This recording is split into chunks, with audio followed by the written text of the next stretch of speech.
Je suis Émilie, je suis maman d'un petit garçon et présidente et cofondatrice de Ozan. Alors, j'ai toujours voulu être entrepreneur. En fait, la question s'est jamais posée parce que je suis née dans une famille d'entrepreneurs. Ça a commencé par ma grand-mère, puis mon papa, mon frère et moi. J'ai travaillé pendant longtemps dans l'entreprise familiale, donc j'étais déjà entrepreneur quand j'ai commencé à travailler.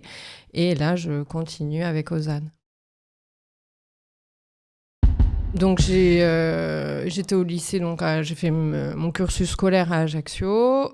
J'ai fait mon bac au lycée Fesch, un bac scientifique. Et après, oui, je voulais travailler en famille. Donc je suis partie à Aix-en-Provence pour faire de la gestion. Mais j'ai fait un DUG d'économie, une maîtrise de comptabilité et finance et un DEA de gestion. Voilà. Après, je suis partie quelques mois aux États-Unis, à New York, avant de rentrer, parce que mon papa me disait que c'était important de parler anglais, que c'était l'avenir. Je te parle de ça il y a plus de 20 ans. Hein. Mais du coup, je suis partie 6 mois à New York et après, je suis rentrée et j'ai travaillé dans l'entreprise familiale. Ma grand-mère a créé dans les années, fin des années 40, début des années 50, la première parfumerie à Ajaccio. Au départ, c'était un petit bazar avec... il n'y avait pas vraiment de parfumerie à l'époque. Puis après, elle s'est spécialisée, parce que c'est ce qui lui plaisait le plus, donc elle s'est spécialisée dans la parfumerie. Mon papa ensuite a repris, donc ils ont développé un petit peu le réseau. Ensuite, mon frère, quand il a fini ses études, pareil, il a commencé à travailler avec eux. Et moi, quand j'ai fini mes études aussi, donc il y avait à l'époque 3 parfumeries physiques dans Ajaccio et ses environs. Voilà. Donc quand je suis rentrée avec mon frère, on a commencé un petit peu à développer, à être un petit peu plus pointu sur un certain nombre de choses. On a eu la chance d'avoir un papa qui nous laissait un peu faire, ce qui n'est pas souvent le cas. Mais il nous a un peu laissé carte blanche, donc on a pu un peu vivre nos expériences et faire un petit peu ce qu'on voulait comme on voulait, même s'il était toujours là pour mettre des garde-fous. On a eu la chance de pouvoir entreprendre, en fait. Il nous faisait vraiment confiance, donc il était toujours là pour nous donner des conseils, pour nous orienter. Et il était toujours avec nous quand on avait de nouvelles idées et qu'on voulait développer et dépoussiérer peut-être un peu ce qu'il y en avait besoin. On a développé un petit peu le réseau physique en rachetant des parfumeries. On a rentré de nouvelles marques. Moi, j'adorais, ce qui me plaisait vraiment, c'était dénicher des petites marques qui n'étaient pas encore connues. Ça m'a toujours plu. Et un jour, mon frère a dit, donc ça remonte, c'était en 2009, c'était vraiment avant que le e-commerce explose, a dit, il faut faire un site internet, en fait. Il a dit, il pensait vraiment à se développer et il disait soit on fait autre chose que de la parfumerie, on se développe et on reste sur Ajaccio parce qu'on n'avait pas envie de bouger, soit on reste dans le même secteur et on vend sur Internet. Donc là, mon père a dit allez, bingo, on y va. On n'a pas grand-chose à perdre parce qu'on avait quand même une entreprise avec déjà des salariés et on pouvait un peu optimiser toute la ressource. Et au début, faire cette année-là, un site internet, ça ne coûtait pas grand-chose. Donc on a tenté et on a eu la chance la chance et le travail à payer. Et ça a fonctionné et c'est aujourd'hui un site internet qui est le 3e acteur français qui s'appelle My Origin. Voilà. Donc là, c'est mon frère qui gère. Moi, j'ai quitté l'entreprise en 2020. En fait, on a perdu notre papa en 2019. Et l'aventure était plus la même et beaucoup de choses avaient changé. Donc je m'entends toujours très très bien avec mon frère personnellement, mais on s'est séparés professionnellement. Alors, j'ai appris plein de choses, parce que vraiment, on apprend beaucoup plus sur le tas que quand on fait des études. Je suis arrivée avec un bac plus 5, je me suis dit, c'est bon, je vais tout gérer, je vais y arriver. Et en fait, quand on est sur l'aspect physique, c'est complètement différent, ça n'a rien à voir avec ce qu'on apprend dans les livres. Donc, j'ai appris autant... j'ai plus appris de ma famille et de leur façon de gérer que ce que j'ai appris à l'école ou à l'université. Euh, j'ai appris beaucoup à gérer l'humain. Donc ça, c'est hyper compliqué. Enfin, c'est ce que je trouve le plus compliqué. Et c'est moi qui gérais les RH à l'époque. Donc j'ai appris à composer, j'ai appris à être bienveillante aussi. Parce que c'est ce qu'on te rend le mieux, en fait. Euh, voilà, à essayer d'arranger tout le monde et pas à faire en sorte qu'on se sente bien dans l'entreprise et pas à contraindre. Voilà. Dès que je pouvais arranger quelqu'un, je l'arrangeais. Et c'est important pour la bonne entente. Et c'est ce qui fait aussi l'ambiance et travailler dans de bonnes conditions. On ne travaille pas de la même façon. Donc du coup, quand l'ambiance est sympa et que les gens sont motivés, on arrive à tirer parti, le meilleur parti des gens en fait. Et c'est ce qui est important dans une équipe. L'humain, c'est le cœur. Et dans ces entreprises-là, et puis surtout dans les boutiques physiques, quand les filles, je dis les filles parce qu'en général ce sont des filles, hein, il y a très peu d'hommes, quand elles sont pas bien, quand elles se sentent pas bien dans l'entreprise, ben, ça se ressent auprès du client et c'est voilà, c'est mauvais et du coup quand tout va bien, que les filles se sentent bien, ben, ça met une bonne ambiance et les gens ont envie de revenir parce qu'ils sont accueillis avec un sourire, parce qu'il y a une bonne entente et ça fait toujours plaisir. De se retrouver dans des lieux où on se sent bien. Donc, ça permet de fidéliser aussi. Ce que je voudrais plus refaire, je sais pas. Tout m'a plu en fait. Tous les aspects de l'entreprise m'ont plu. Et ce que je voudrais garder, ben, c'est le côté innovant, recherche de nouveautés. Ça, c'est ce qui me plaisait vraiment.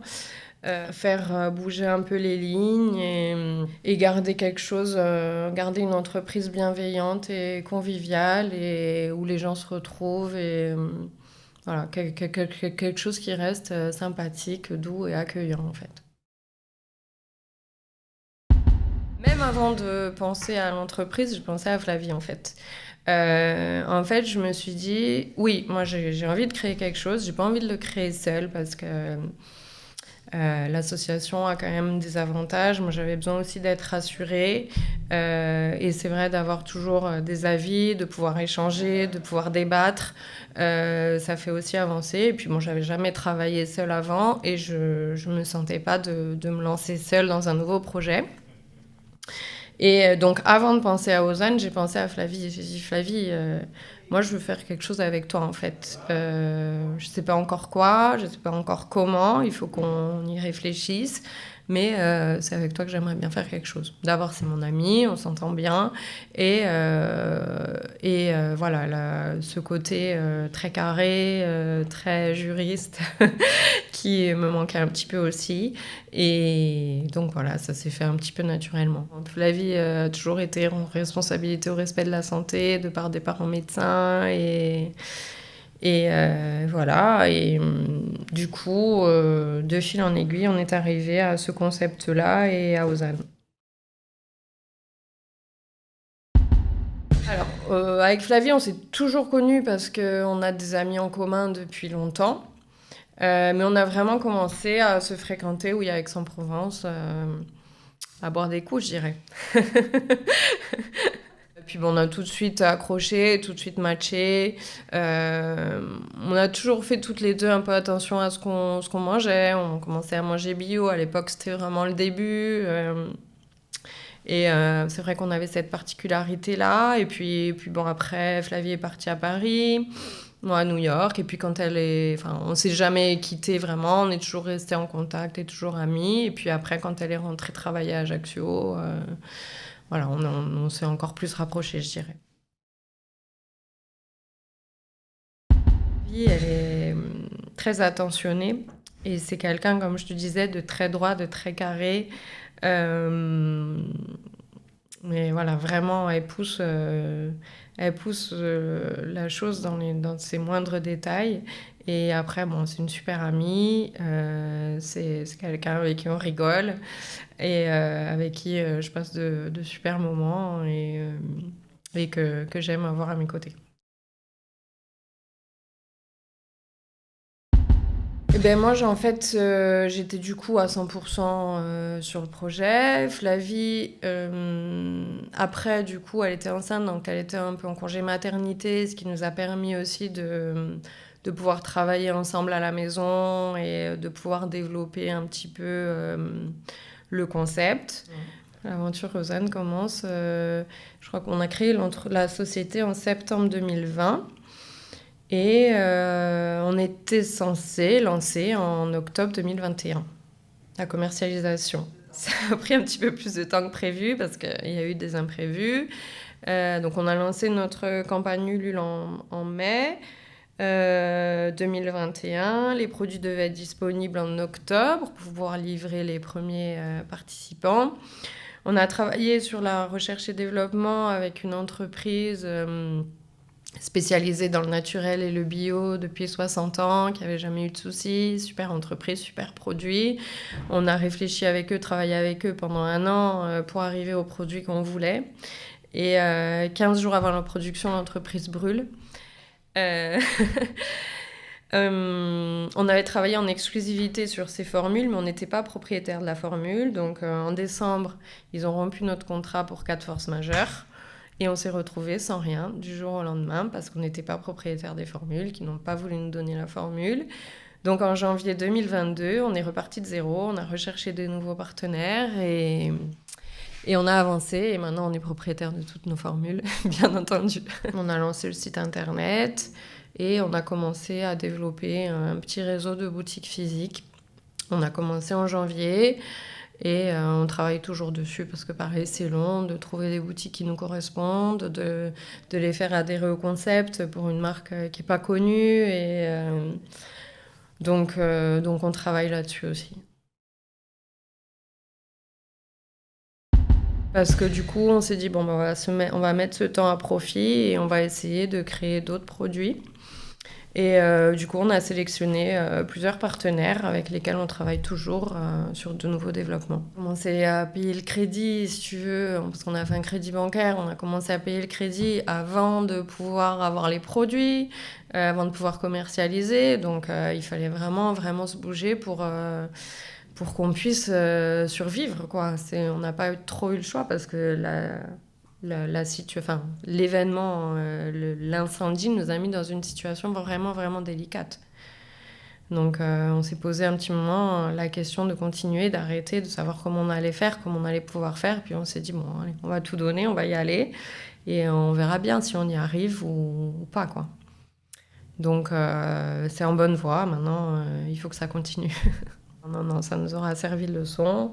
On est tombé sur des gens pas très corrects, mais bon, c'est la vie. On est persévérante et on est reparti de zéro après plus d'1 an de travail gâché. Mais pendant cette année-là, on a quand même appris des choses, donc on n'est pas reparti vraiment de zéro, je dirais. On est reparti avec un petit peu d'expérience et c'est ce qu'on retient. En fait, c'est un peu le problème qu'on a toutes les deux. Et là, pour le coup, on l'a vraiment toutes les deux. On l'avait, maintenant moins, mais trop perfectionniste en fait. Et on se disait toujours non, mais là, il faut attendre qu'il y ait ça, il faut que ça soit mieux fait, il faut que ceci, il faut que cela.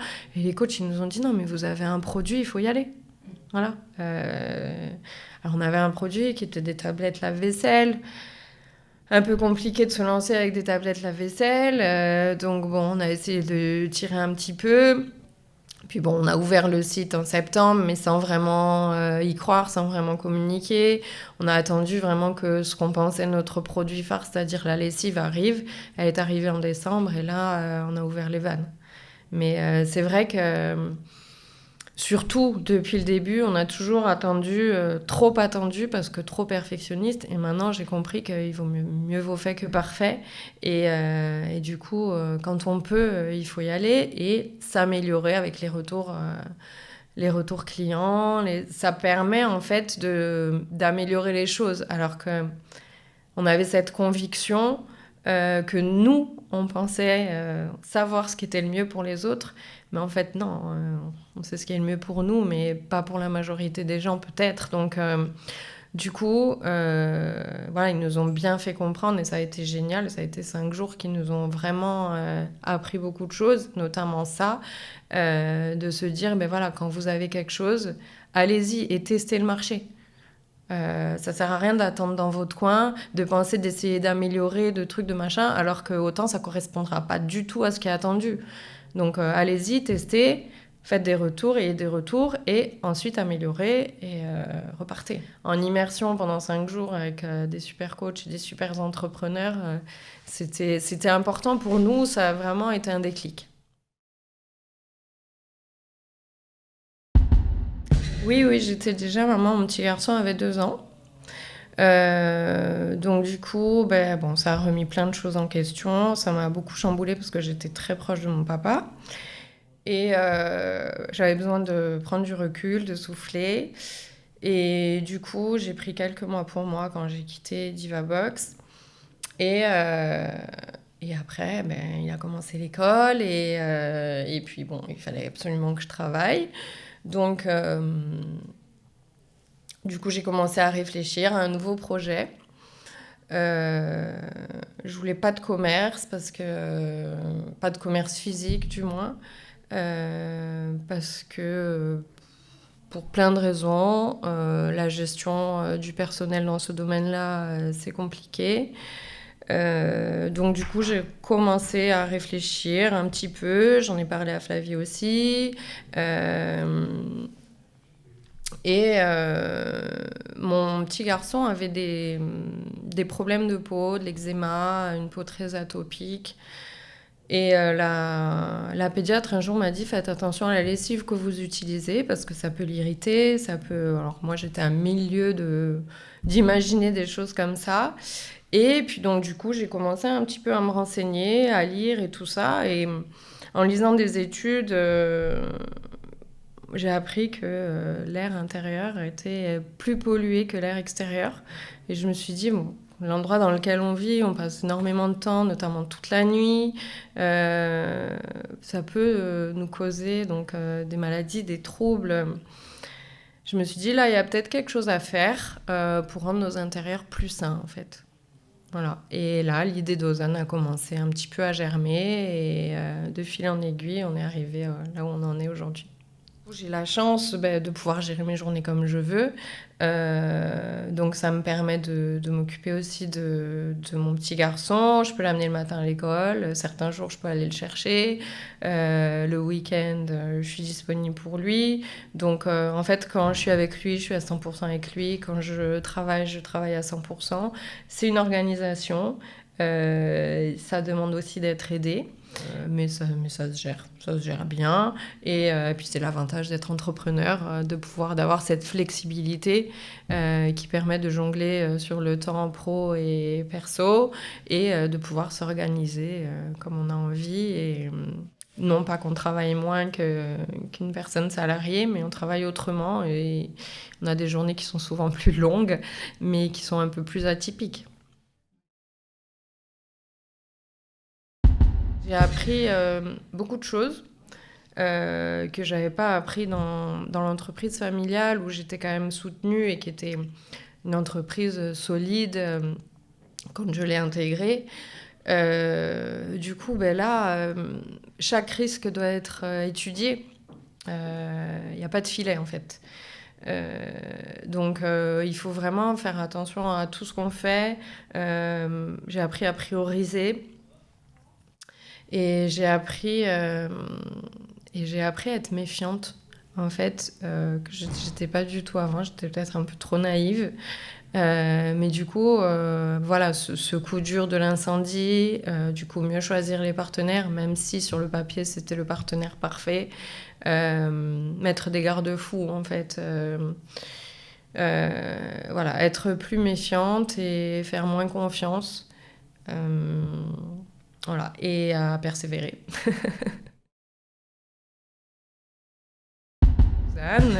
Ozan, ce sont des produits pour prendre soin de son intérieur comme on prend soin de soi.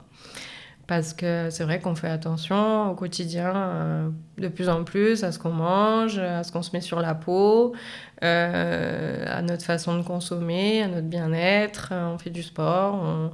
Mais on ne pense pas que quand on rentre dans notre maison, ben, on peut encourir des risques.